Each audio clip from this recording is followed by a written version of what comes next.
young child. And so he had to juggle hours walking miles and miles to school and then rush back to work. It was very difficult, but he was determined, and that's how he learned to read and write.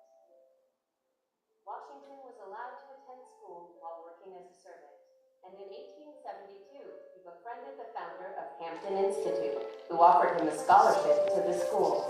The emphasis at school was on industrial education, on crafts, on technical skills, teaching blacks and former slaves how to make themselves valuable to the community in a very literal way. Washington taught at Hampton before being appointed by General Samuel Armstrong to head the newly formed institute in Tuskegee in 1881. This was a groundbreaking endeavor because Armstrong trusted this young man to go to Alabama and create something basically out of nothing. During the post-Reconstruction period, tensions between African Americans and Southern whites were at a fever pitch. But as evidence of racial progress, Washington was asked to address a predominantly white audience at the 1895 Atlanta Expo. The speech turned Washington into a national figure. The Atlanta Compromise speech is viewed as controversial because he essentially said that politics was for mainstream society and the thing for African. It didn't come out.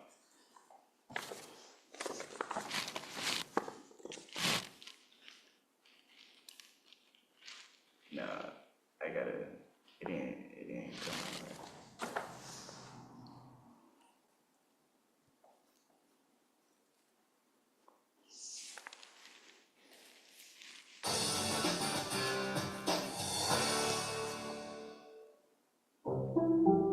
Without question, Booker T. Washington was the single most well-known African-American of his time, may have been the most celebrated black person in the entire world.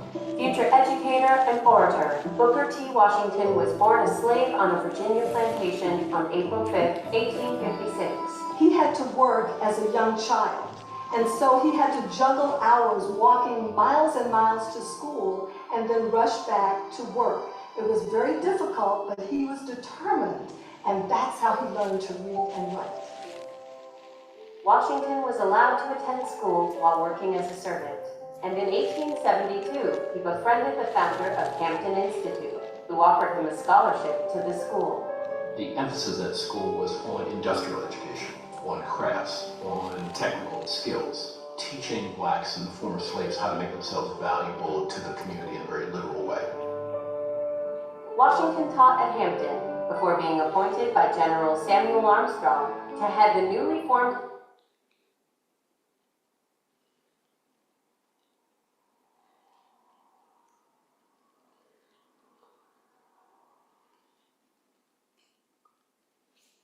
Institute in Tuskegee in 1881. This was a groundbreaking endeavor because Armstrong trusted this young man to go to Alabama and create something basically out of nothing. During the post-Reconstruction period, tensions between African Americans and Southern whites were at a fever pitch. But as evidence of racial progress, Washington was asked to address a predominantly white audience at the 1895 Atlanta Expo. The speech turned Washington into a national figure. The Atlanta Compromise speech is viewed as controversial because he essentially said that politics was for mainstream society and the thing for African Americans was to be separate as the fingers on our hand and not involve ourselves with white society. Booker T. Washington saw that as a bargain that he had to strike. Those who disagreed with him felt that he had conceded far, far too much to the conservative white South. In 1900, Washington formed the National Negro Business League to promote the economic development of African Americans. 1 year later, he chronicled his life in the autobiography Up From Slavery. Booker T. Washington's autobiography was one of the most influential books published by an African American at the turn of the century. Washington urged African Americans to accept their unequal position in society, while secretly funding litigation for civil rights cases. In 1905, however, leaders such as W.E.B. Du Bois renounced Washington's philosophy and insisted upon full civil rights for all African Americans. There were people during Washington's time and even now who were very critical of Washington's racial politics. Washington was willing to trade political and voting rights for economic rights. And Du Bois and others said, that's too hard a bargain. Washington remained principal of Tuskegee and wrote a total of 14 books before his death on November 14, 1915. He was buried on the campus of Tuskegee University. November 15th.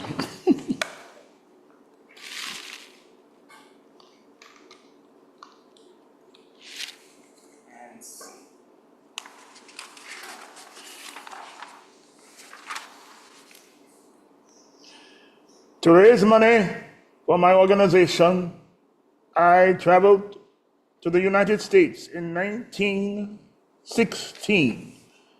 I'd hoped to meet Booker T. Washington, with whom I had corresponded, but the elderly head of Tuskegee Institute died at the end of 1915. Who said I was dead? Oh, great men never die. Only the weak fade away, I tell you. Don't be looking at me like you saw a spook. Then again, I am the spook who sat by the door. That's how I got up from slavery. Booker T. Washington? In the flesh. Well, not so much in the flesh, but in the spirit. And don't worry, you're not going to be visited by three spooks, mainly because you are one of us now. Just a portrait on a wall. We all become pictures on somebody's wall. They got me hanging all over Tuskegee. Now I'm flying in the spirit like one of the airmen, I tell you. I always wanted to meet you, Mr. Washington. You had such an impact on my earthbound existence. Oh, how I know. I read your letters that you wrote me. I wish that I could have held on just a little longer till you got to Harlem. The spirit was willing, but the flesh was saying, you out of here. I tell you, I was on my way to meet with the ancestors, which you are now a part of. You have to tell your story first, to leave a historical record for our future generations. Because if you don't, they sure will change it. History, that is. Don't even want our story to be told.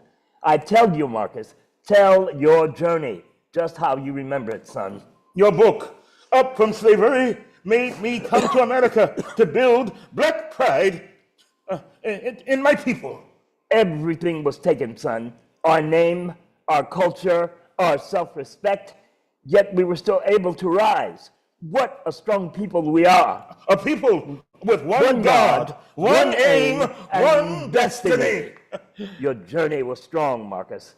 None of us are able to finish, Marcus, because the journey never ends. You did in life what you can do. That is all any of us can do in any lifetime. It is so liberating being free in spirit. It beats being enslaved to a body any day, I tell you. I see why some of our people jumped off some of those slave ships. Freedom, it's worth it. Even if you have to die to get it, I tell you so. Finish telling your story of yourself. It'll help calm your spirit, son. See, when they see your portrait hanging in the wall, the people will see a painting of your power and your purpose, in which will help them find peace. Tell your story to correct his story. And scene. Welcome to Garvey Theater Thursdays. I'm Arnold Penix, aka A. Gregory Harris, in the role of Marcus Garvey. And we have here, in the role of Booker T. Washington, Mr. Kwame Williams. Yeah, man, you did your thing. Kwame has an interest in the arts, and the portrait on the wall is a cue for me to lead into this next segment. Tell us about the portraits on your wall, Kwame. You are an art gallery keeper, correct? Yes, we have a 38-year gallery in the Greenbrier Mall. We've been there literally 38 years. And, 38 years, wow. We specialize in originals and limited editions, but we have tribal art. We have a sterling collection of legends and black heroes and sheroes.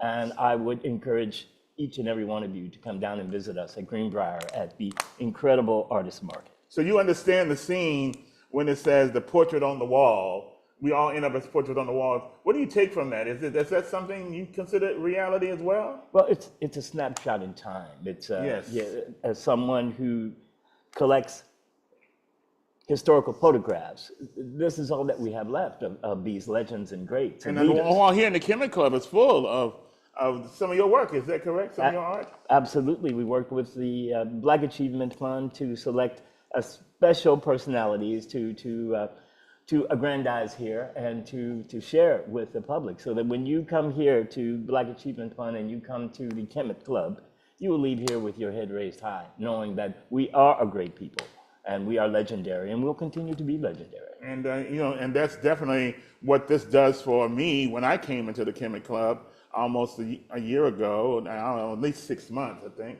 6 months to a year, yeah, 6 months. And the whole concept of the Kemet Club is to empower and to uplift with our new Kemet development in Toonsboro, Georgia, and of course, but you are an actor as well. My goodness, you're more than just a curator. So have you always wanted delved in? Have you acted before? Tell me about your background in the arts. Well, it's more of a bucket list, and I thank you so much for giving me an opportunity to read a script and participate in this wonderful material.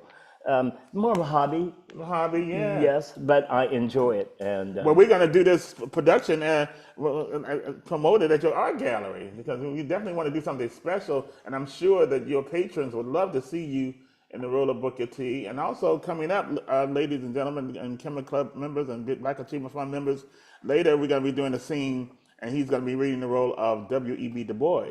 And so I'm excited about that. For those who just tuned in, you're watching the BAF Solutions Network, and this is Garvey Theater Thursdays.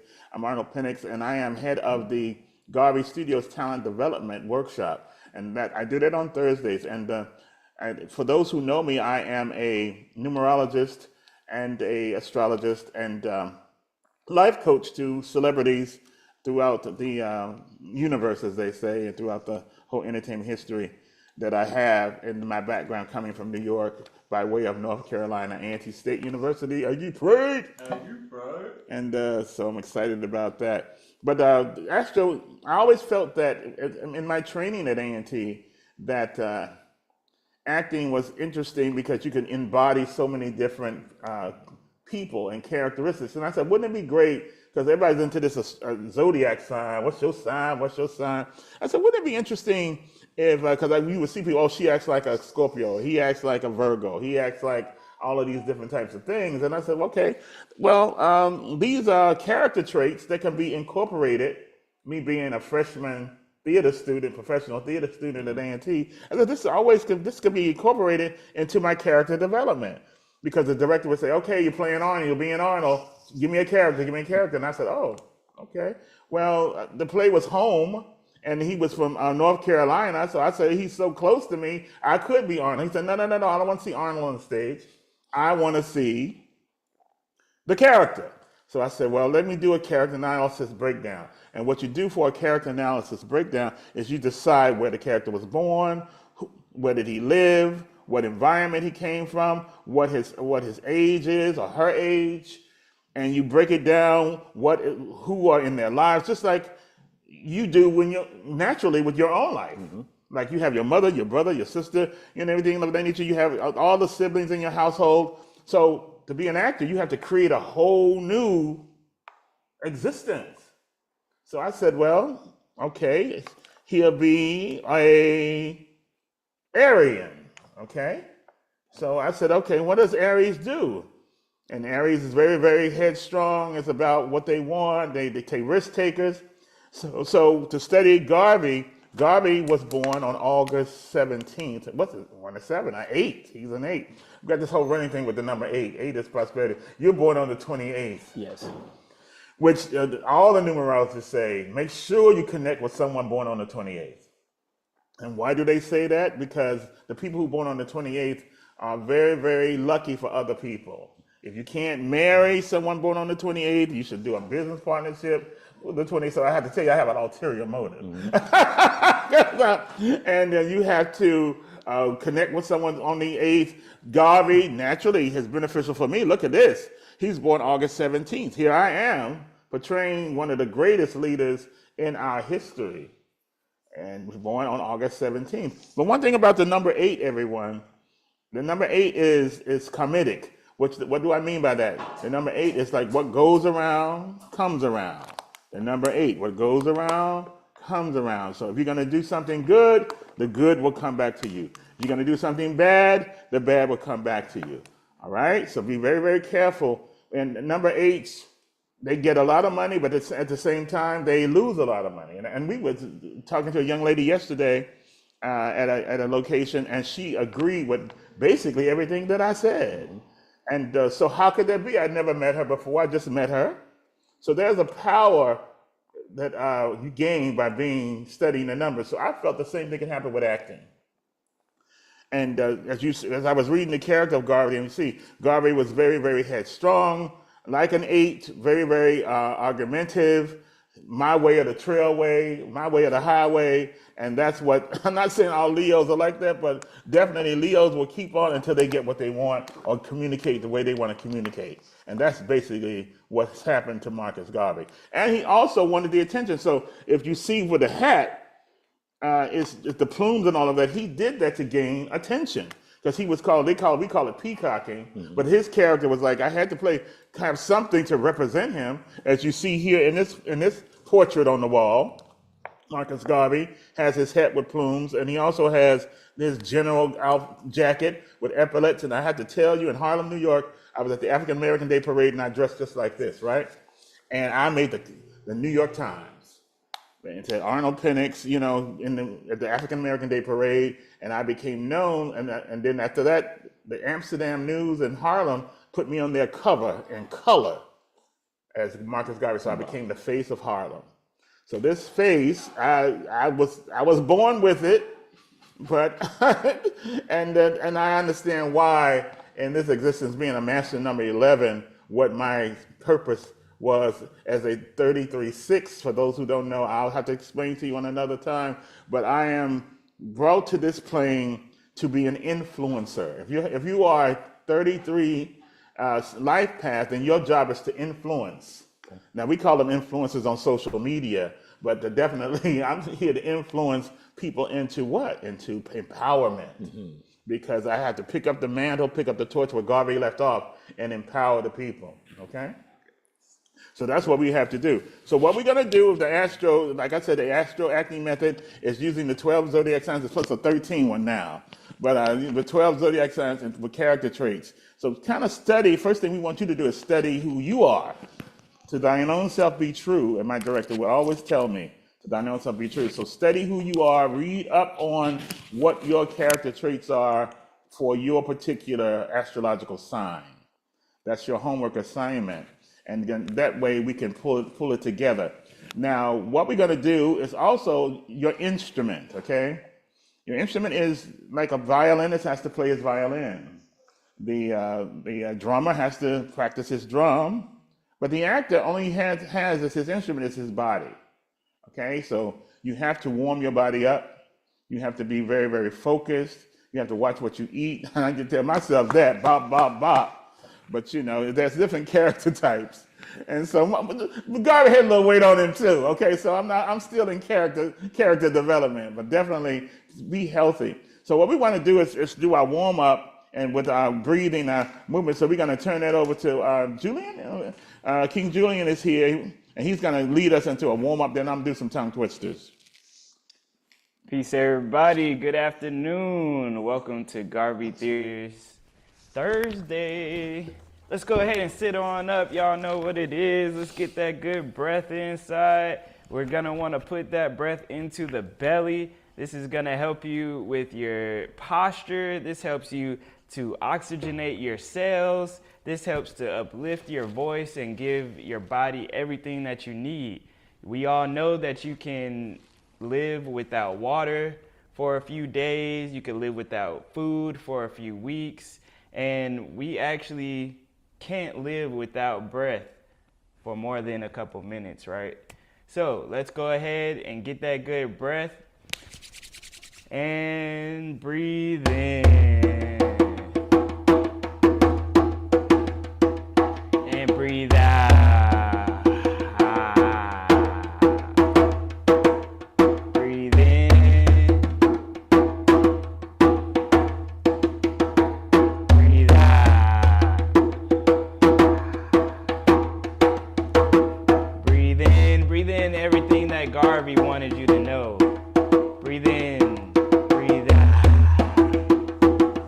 Breathe all the pain, distractions. Breathe in all the alignment with the Creator.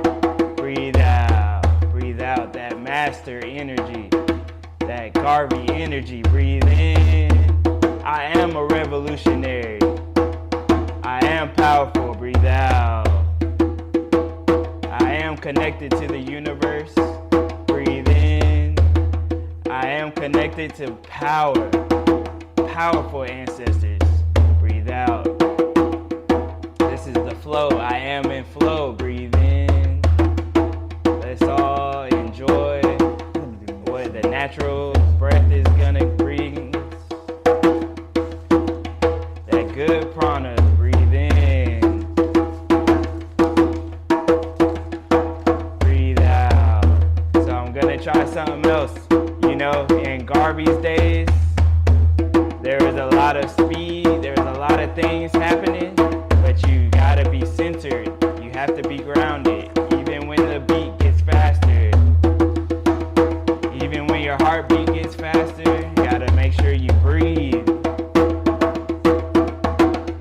Breathe in.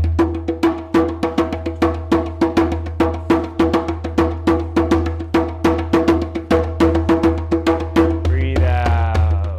So when it gets faster, you gotta make sure your breath is longer. Breathe in. You wanna put all that breath into the belly.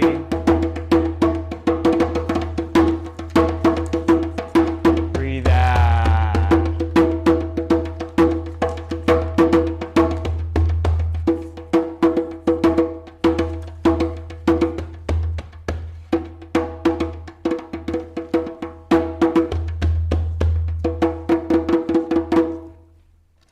Yes, thank you. God bless. That was great, King Julian. We're going to go into our next scene because I didn't give you a chance to get a breather because he gave you a quick workout there and everything, so that's wonderful. Kwame Williams is here, ladies and gentlemen. He's playing the role of W.E.B. Du Bois in this next scene. I'm going to start with the introduction in the play, with reading from the play A Portrait of Marcus Garvey, which I wrote as a way to pay tribute to this great leader. And also, I kept getting just the history on how I came to play the role. I was offered the part at the Schomburg in New York City. And I was working at our Children's Foundation. I love working with kids after school program. And a lot of my Cancerian brothers do that.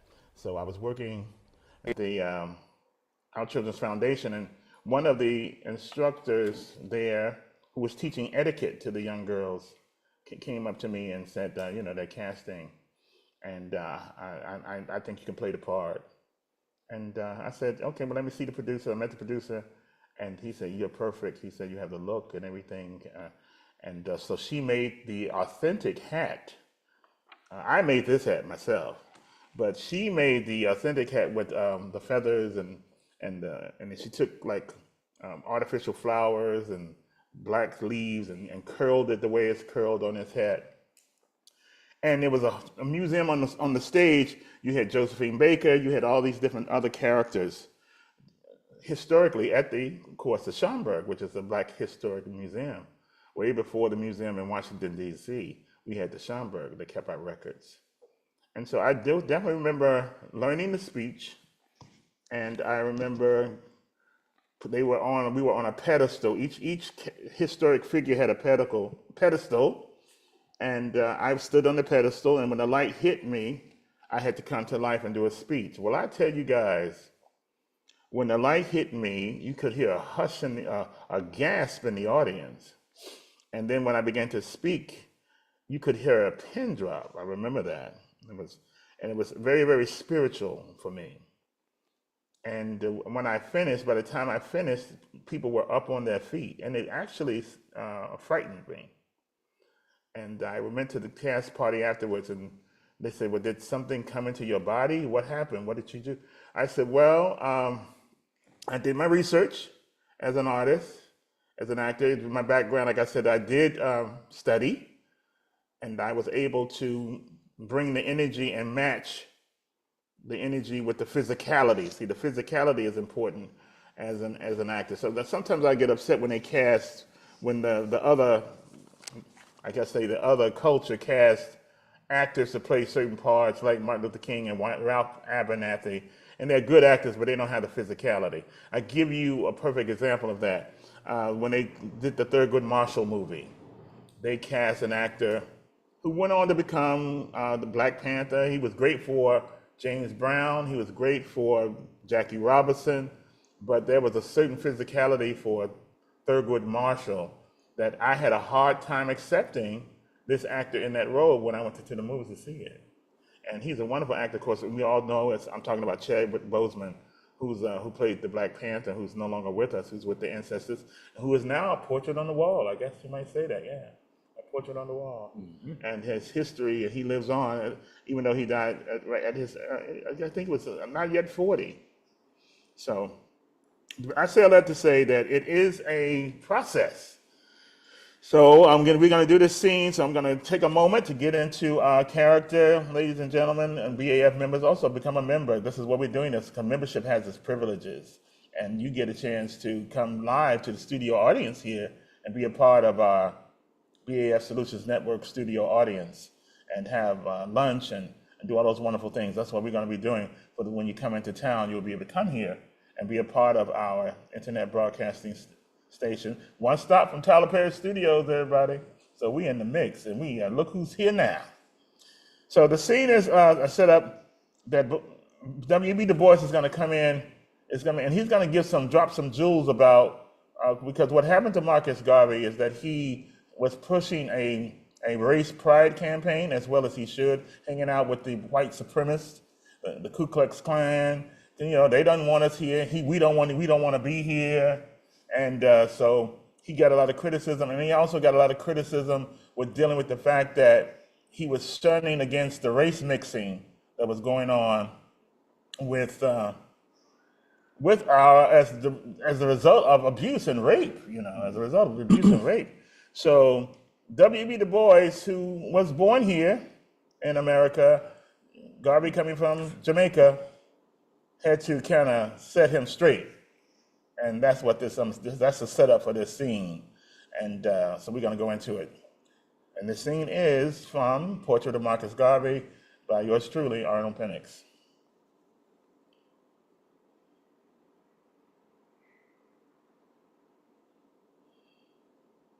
All my goals and ambitions for UNIA changed as opportunities and challenges arose. And the Universal Negro Improvement Association's philosophy became known as Garveyism. Seeing that I was its primary creator and developer, my critics and enemies stated that such loyalty was fanaticism, describing my style of leadership existing within my provisional African nation as fascist. These accusations were helped along by a strain of violence that seemed to run among Garveyites. W.E.B. Du Bois, head of the NAACP, characterized me, and I quote, "Without a doubt, the most dangerous enemy of the Negro race in America." And you, sir, are what is called a mixed race house Negro who does not empower his people. On the contrary, Mr. Garvey, my methods of Negro empowerment may not be itself as diligent as yours, but nevertheless even more effective. You are not of pure blood. I am marinated with the blood of Ethiopia. Your purity of race campaign does not empower but alienate us as a nation of melanated people. I am aware of your humiliation of servitude to the white supremacist. To not be considered human is more than just humiliation. It is a travesty amongst men. As a result of this treatment of our people have been tainted with the blood of his slave master. I myself and some of the greatest leaders in the physical world who made political moves were of mixed blood. Therefore, your race purity campaign does not empower the people with African pride. It promotes resentment and shame. I am in agreement. It is shameful indeed, which is the reason the race mixing has to be stopped.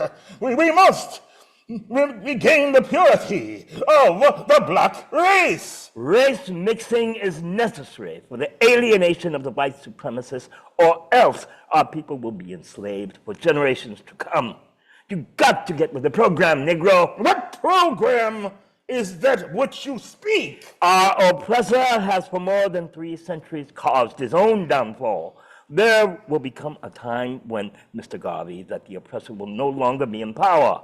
The race mixing that you are so against will be the very weapon that brings about our liberation. The blood of our African forefathers also runs in my veins as well as you, Garvey. You got to get with the program, Negro. They could see you coming, and they never saw the black leaders who were race mixed. They were considered white men and women. That is the program that you have to get with. They send you back where you came from. They are annihilating the pure whiteness by plantation-style breeding with our people. As it is said that one drop of black blood makes you black. But they will be all coming back home to those who created them. They will save humanity and end white supremacy for future generations to come. Racism will no longer be in the land of the free. They deported you for stirring up black folks. I got with the program and left my own. Being black is not your skin color, Mr. Garvey. Being black is a state of mind. I'm speaking to you as a... Unseen.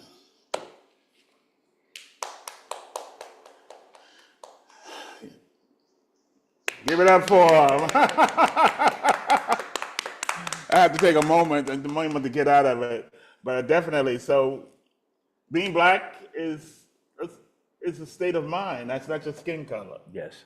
There's a lot. Some of the blackest people, I have to tell y'all, BAF, when I was growing up, were the ones who were the fairest of skin.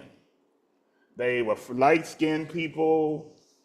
And I always didn't understand. And they had dreads in their hair and all this and that. And they were African robes.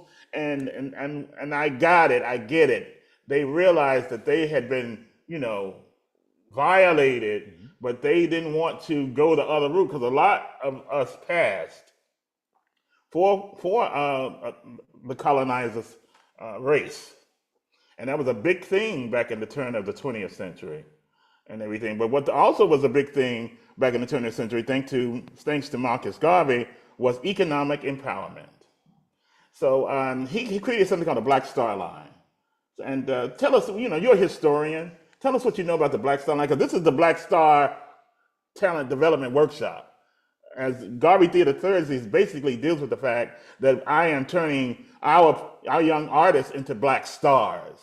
Because without any strings attached, without any going to the Diddy party, without even going to the Weinstein casting couch, none of that, you come and you have your integrity in tow and you leave with your integrity intact. And that's what Garvey Studios Talent Development is all about. Okay, so one stop from Tyler Perry Studios, and we already heard what's going on over there. So what we're gonna do is work on that, okay? And make sure that it is not there for us to abuse, because we're using the name of Marcus Garvey. So tell us about economic empowerment, and then we're gonna go into our sponsor, Envision You, with a clip. But we wanna talk about the Black Star Line. Well, to my knowledge, the Black Star Line was a shipping company that had freighters with passenger accommodations. So for those who wanted to leave America and go to Africa, this was their passageway. This was their vehicle to move out and move forward. So Garvey was one of the greatest fundraisers of all time. He sold stock certificates to the Black Star Line. And here's a example of a stock certificate, everybody. Can you see it? Yeah. A stock certificate. There you go. Absolutely authentic, signed by Marcus Garvey. Signed by Marcus Garvey, everybody. A stock certificate signed by Marcus Garvey. And that was economic empowerment. This was one way, this was a note created by him that gave people economic empowerment, okay? And they tried to get him on it, and they did get him on it. Okay, go on. And he was successfully raised millions and millions of dollars. And for that time in history, it was just unprecedented. Yes, but it also made him a target. You made him a target. How is this black man amassing this kind of wealth? Yeah, how's he doing that? How can we stop it? So at that point, he became a target for law enforcement. And they harassed him and trailed him, but he continued to share his knowledge and information with people, and he continued to be supported.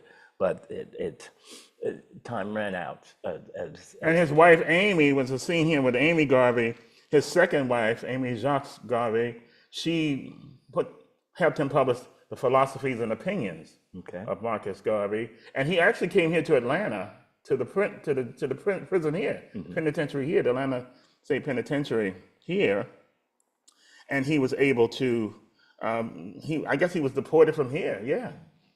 And so it's a whole Garvey organization here in Atlanta, and I'm definitely reaching out to you guys, the UNIA that's here. We definitely want you here in our studio audience and everything of that nature. So basically, just like they did with Malcolm X, they had some type of infiltrated with spies with the UNIA. Absolutely. And also with the Black Star Line. Any information that they could get to thwart his efforts. And it gave the career of the FBI person, what's his name? The white man that, he stayed in the FBI, but he started with Garvey. Not Howard Hughes. Is Howard Hughes? No, it's not. It's one that it's good that I don't know his name because I don't want to remember his name. But all I know is that he was very, very instrumental throughout his career. But Garvey was his first with the FBI as they started doing surveillance on him. And it could be Howard Hughes. I think it's something like that.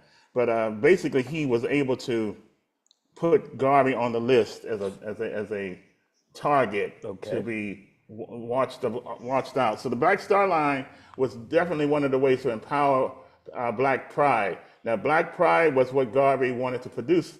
And I noticed here with the Caribbean people in Atlanta, the ones who didn't come from where African Americans came from, definitely have a different take on business. Okay, they're more aggressive about setting up their own businesses and doing self-sacrificing, coming together, living all together to boost their businesses. And so with that coming together, I decided to get a part of a company called Envision You, all right? We are realizing that we have to work together since slavery was about separating us and keeping us apart and selling the mother over here, putting the child over there, and not us. As a matter of fact, it was also against the law for us to congregate as a group. And so they would only allow us to go to the black church and participate in that with a Bible that they had already plagiarized and cut up. So like all the books of the Bible are not there. And it was called a slave Bible, everyone. So basically, this is the background, this is the foundation in which we are building this Garvey Studios Talent Development, the ATL Black History Studios.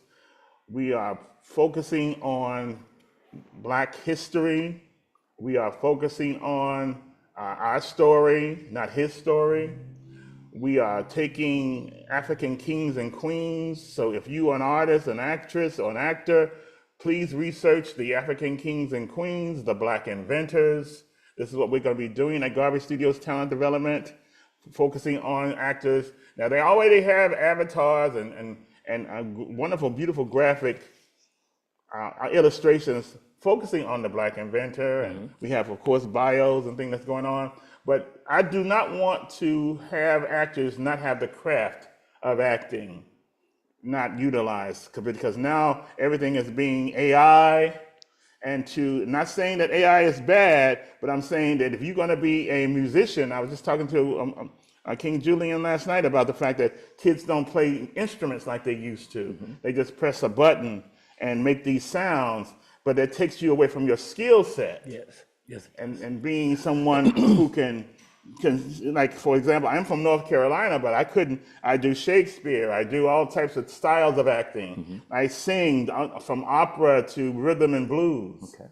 And these are the things I had to be trained to do. And if you don't have to do that, they can just take your voice and make you sound like $1 million. They can do that now. All you have to do is sing into a microphone and they can level you up and do all these types of things, and you sound like $1 million. And that's why the people, I don't want to sound prejudiced, but the people who could sing were during the Motown era, you had to be able to sing. Yes. All you have to do is be able to talk now. Okay? You don't even have to sing anymore. And out of tune, and that's why they got on, and with soul, I give this, and then we're going to go with our empowerment clip with David Emanite for Envision You. It was a travesty, and I never get it. Mary J., I love you, darling. I think you're a wonderful artist. But when she was starting, her sound was mixed in the studio. And when she came to perform live, people booed her. They could not believe she sounded not like the record. But see, that's when it just began with this whole tweaking of the engineer in the sound booth and making artists sound like $1 million. And then when they go do live concerts, and now they have to do live concerts because you can't make any money, artists, with the platforms, the different Spotify and all these things, they get all of the money. So now artists really have to, why do you think Beyonce's out there doing so many tours, everybody? Why do you think Chris Rock, he just finished a tour. Now he's out there telling jokes, or Chris Brown, I should say, shaking and gyrating, doing all of that. So he can make the money, because people can go right online, and I know King Julian knows this, and just download any song they want, okay, without paying. So how does the artist survive? What you're about to see now is what my solution is here on the BAF Solutions Network, of how you can survive and still be an artist. Because that's what it's about. Doing, this is like you said, his bucket list to get a chance to act. Okay? But he had to do something. He had to become a way to create value to bring funds in so he could live. But this is a wonderful, nice work if you can get it, right? All day. All day long. So that's what I'm creating, work that you can get by being a part of the Garvey Studios Talent Development team and working with Envision You, so that way you can be a millionaire if you want to be, and also healthy and wealthy, because without health, what good is the wealth? So this health and wealth company is my exposure to you on Garvey Theater Thursdays, because I don't only just want you to do it as a hobby, I want you to be able to do it as a passion, as something that you love to do and not have to worry about where your next meal is going to come from. So let's play it, man, and see what, and then afterwards you can contact me and we'll talk about it, okay? Envision You. Hello, my name is David Emanite, and I want to thank you for taking the time out to watch this short video about a company, an idea, a concept, a vision whose time has come. Guys, over the next 7 minutes, I'm going to share with you really quickly what so many people are excited about all around the world. And if you love what you see in the next 7 minutes, you can actually watch a full presentation that will break down everything about our company. Ladies and gentlemen, the company that you're about to hear about is a company called Envision You, the health and wealth company. Our vision is so big. We're a small company right now, right? But we have a big vision. And that vision is to positively impact the lives of 1 billion people spiritually, physically, and emotionally. We actually want the world to envy you. What we did was we actually created 2 platforms here, ladies and gentlemen, a health platform and a wealth platform. We created an opportunity for you to actually tap into billion-dollar industries along with trillion-dollar industries. We created a digital learning platform that literally houses every single course that you could possibly monetize in technology, in real estate, in transportation, in financial literacy, in the metaverse, and Web3 and NFTs.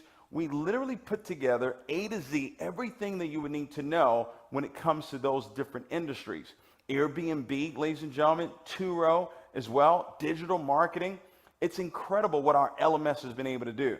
But here's what we did. We took it one step further and we created something called FL2, Financial Literacy 2.0. We created an avatar called Smart that will literally teach you everything you need to know about the foreign exchange market and the cryptocurrency market, two of the largest financial markets in the world today that you need the education on. We're going to take you through the basics, the intermediate, the advanced, everything you need to know when it comes to those financial markets. It's incredible what we've done in creating an app that literally will take you through step by step everything you need to know about those markets, and also give you an opportunity to earn while you're learning through our educational ideas. It is the most phenomenal technology that we've actually put together. There's a video that you can watch that will actually show you exactly what the app actually does. It is phenomenal, ladies and gentlemen. So when you look at what we've put together on the wealth side of our company, and then you look at what we've put together when it comes to health, ladies and gentlemen, health in a spray. So instead of taking pills, right, or taking gel capsules, right, and there's nothing wrong with that, you can actually have a spray that will literally give you energy with Empower. That will literally watch what it is that you're eating, called Crave. It's a keto-friendly product. Then we have a sleep product called Dreaming. Ladies and gentlemen, you absolutely want to try that one, all right, tonight, okay? Then you got Vision, right, which helps you with eyesight. Then you got Be Fit, which is a fat burner. You got Forever Young as well, which is an anti-aging product, right? And then we've got Calm, which is a stress relief product. Ladies and gentlemen, we have done millions of dollars of sales just with those products, but here's what we did. We took one step further and created a product called Alive. Ladies and gentlemen, if you haven't tried this yet, you want to do that. This product is power-packed with everything your body absolutely needs, from aloe vera to spirulina, vitamin B12. It's got the maca root, ladies and gentlemen, that awakens that mood and libido, right? Some people probably still need that right now. You're going to absolutely love this product, and it's just the beginning. We're going to have other lines of Alive product, like Alive Skin, like Alive Detox. Don't tell anybody I told you that, but it is happening right here, guys, and you're seeing it first. Here's what I want you to understand. We're going to give you an opportunity to become a customer with us, but also you become a visionary. And it's only $25 to actually do that. And then you can choose what level you want to start at. You can start at Core, you can start at Essential, or you can start at Premier, depending on what level you actually want to actually build your business at. So if you start there, you can also do it with the digital side of the company, 1 course, 2 courses, or 5 courses as well. And then there's a compensation plan that's tied to this, ladies and gentlemen, where you can earn retail commissions. You can actually earn a fast start bonuses with our company. You can earn a dual team commission that pays up to 20%. One of the most aggressive dual team commission plans that I've ever seen in this profession, ladies and gentlemen, is what we have here with Envision You.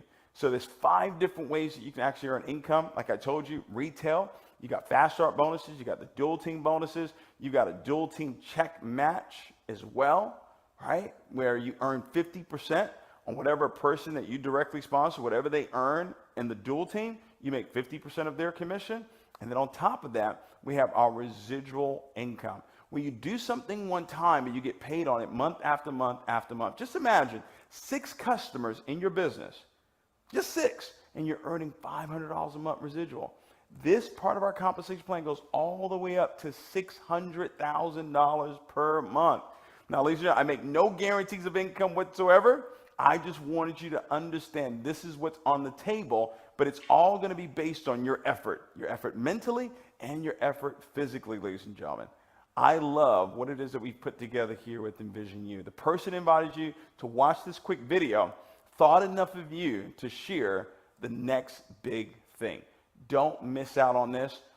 Get back with the person invited you on this call. They'll share the next video with you if you love the little bit you just heard.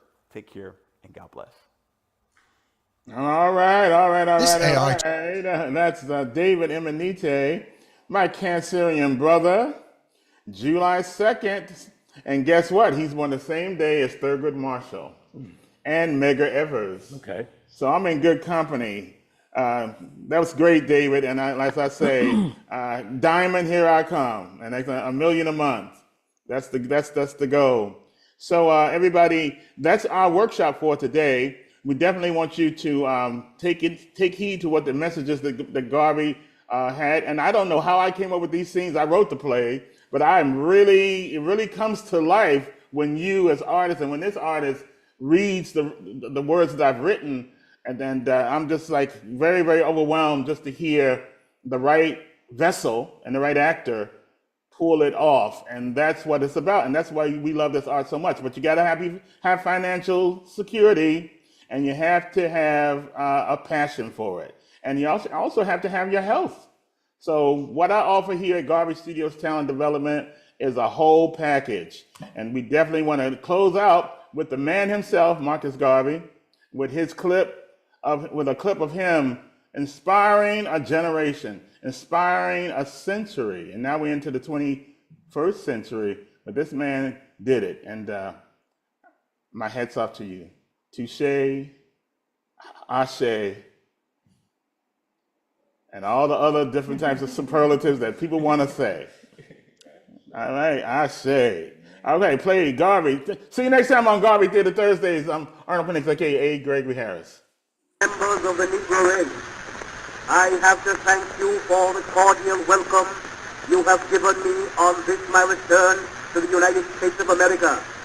I have been absent from this country for 5 months, being away in the West Indies and in Central America, traveling in the interest of the movement I represent as its President General. During my absence from America, I had occasion to observe with a great degree of disgust how narrow-minded the so-called leaders of the Negro race are.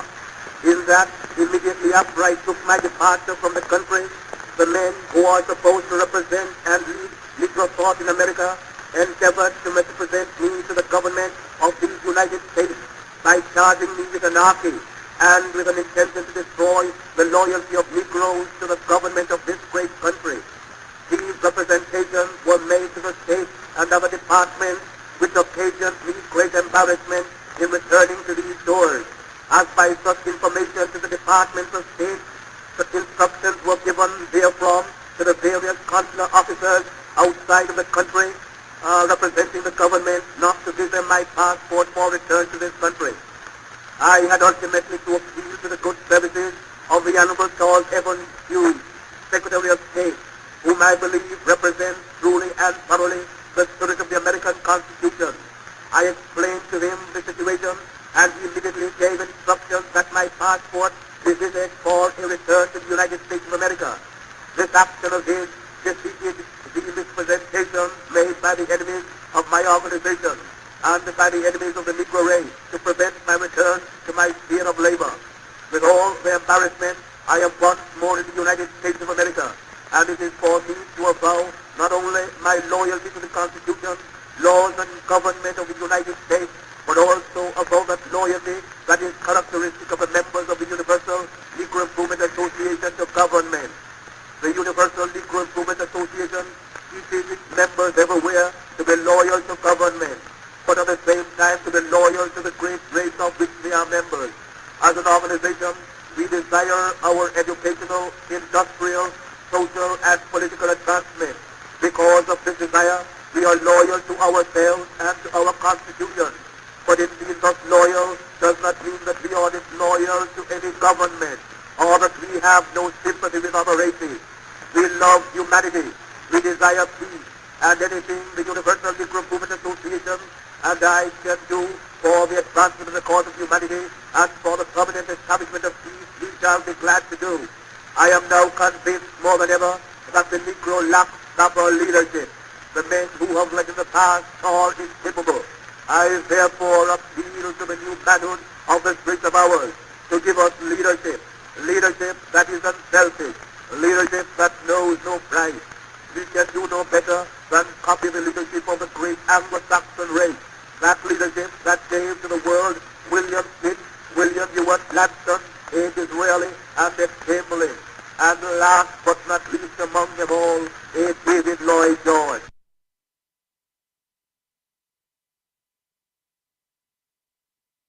We end today's show with the words of Assata Shakur, who died in